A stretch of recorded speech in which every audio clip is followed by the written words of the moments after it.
Hello, and welcome to Sonic Beyond. This is your podcast for everything that is music tech in your life. I am your host, Kyle Swagger. Great to have you back here for yet another week, another installment of the Sonic Beyond podcast. It's kind of a special episode for us this week.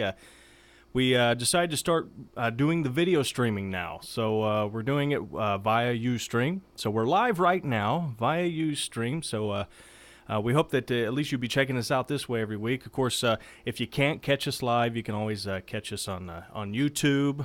We'll be archiving videos there as well as Ustream. And it's very simple. If you want to join in, we got a chat room and everything set up. We got the video going. It's all at sonicbeyond.com/video. That's sonicbeyond.com/video. So we're excited about it, and shall we get the show started? We got a good one for you today. We got news coming from the whole AT&T fiasco that's been going on about, I'm sure you've heard it, we've even Twittered it this week, about how they, if they catch you downloading pirated music, or illegally downloading music, or, videos, all that, they're going to pull the plug on your internet connection. We got all the latest about that. News basically continuing with the RIAA and how they're kind of getting involved with the ISPs, that's the internet service providers. Also, we got news coming from iTunes, how the price is going up. That's right. Lovely, lovely, lovely. They're going to be raising the prices in April. Also, we got news from the teaming up of Project Playlist and EMI. Also, your gear news, of course. News from Universal Audio, Spectrasonics, and TuneTrack. Plus, as always, our staple signature here on the Sonic Beyond podcast, our free file of the week. This week is a open source DJ tool, which we've kind of been playing with a little bit here at the Sonic Beyond podcast this week. It's kind of cool. I'm not a DJer. I don't really look like a DJer, as you can probably see here on the video side of the podcast, but it is a fun tool and it's free, so if you're just getting into it, it would be a good thing to check out. So that's coming up in the show, but first, as always, let's get our teeth synced right into the latest music tech news, and here we go. It has been a big deal all week. AT&T saying, and it was kind of misinterpreted, we'll get into that in a minute, but they've been saying that, hey, if we catch you downloading illegal music, or should I say, downloading illegally things, period, be it music, games, videos, any of that, if we catch you, we're pulling the plug on your internet. That's it. No warning whatsoever. We Twittered it. So many people Twittered it this week. Blogs were right on top of it. Now AT&T is coming out saying, hold on. We're not the bad people here, no. AT&T is quoted in saying, we're not turning customers in for piracy. This is what they're saying. They're not turning in customers for piracy. AT&T will not suspend or terminate a customer's internet service merely based on piracy allegations of a third party. Of a third party, that is. Keep that in mind. This happened basically Wednesday of last week, like I was saying. This was the big story.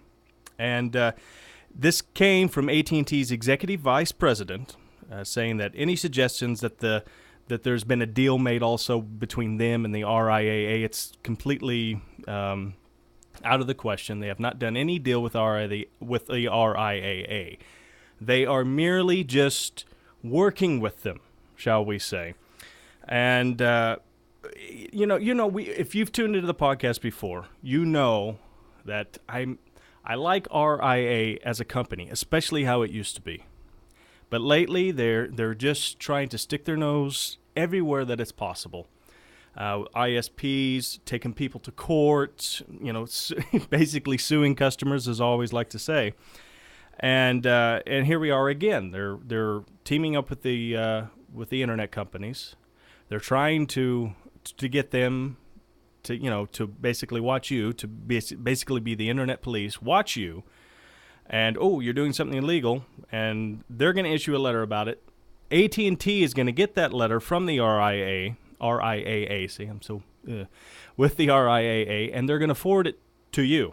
So it's basically on RIAA's behalf. Now, maybe they don't have a deal going, but they're certainly talking with one another, and that's basically where all this went. If they catch you doing it, and the way I'm taking it, if there's been enough emails that have been sent to you they will pull the plug. Now, it's not going to be on the first one, like I think that was suggested to the first of this week, that, hey, one shot, you're gone. Legally, as a company, I don't think they can really do that, not without what they're claiming is a possible court case or something like that. So, we'll just wait and see on this story.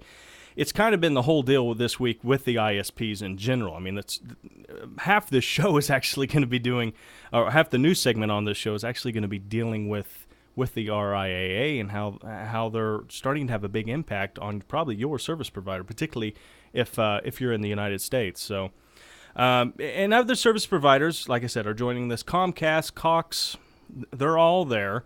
And Comcast has actually said they have forwarded over 2 million such letters to the MPAA, which is the Motion Pictures Association of America, and of course the RIAA as well.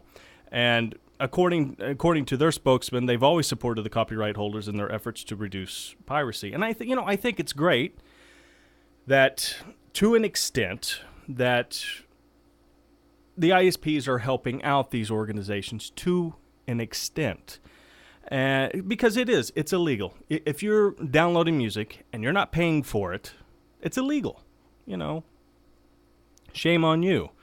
And the same way with movies, games, everything else that's out there on the internet these days. However, though, it's my firm belief that the RIAA, or these organizations in general, are just going about this the entire wrong way. I mean, ask yourself, do you really think it's justifiable that you can walk into a store, buy a CD, a physical product? You're buying a CD, you're buying the inserts, you're buying the disc that was manufactured, everything. You can physically hold it in your hands. You're spending $12, $14 on it. Do you really think that you should pay the same price to download something online that you'll put on your iPod or your MP3 player, and pay the same amount? This is where I think something needs to change with that. Something needs to give there. Fine if you pay $14 for a CD in the store, but you have something there you can physically hold. Everything else is just data.